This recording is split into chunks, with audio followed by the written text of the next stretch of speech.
All right, we want to identify the carbon-hydrogen bond in the structure that has the smallest value for the bond dissociation energy.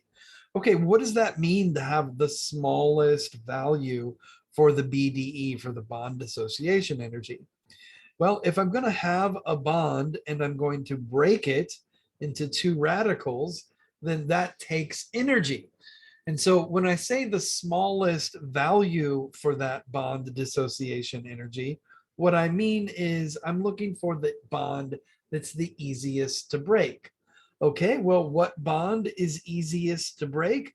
Well, that's going to be the more stable radical. Okay, once I know which radical is more stable, then I'll know which bond is the easiest to break. And so what about radical stability? How does that go? Well, radical stability goes exactly the same way as cation stability. Primary cation, secondary cation, tertiary cation, allylic, and then benzylic as being the most stable cation. And the same thing is true with radicals for the exact same reason. There's resonance stabilizing allylic and benzylic cations. That's why they're the most stable. And then the same reason for the other ones. It's hyperconjugation, stabilizing them in the primary, secondary, and tertiary order, the increase in hyperconjugation.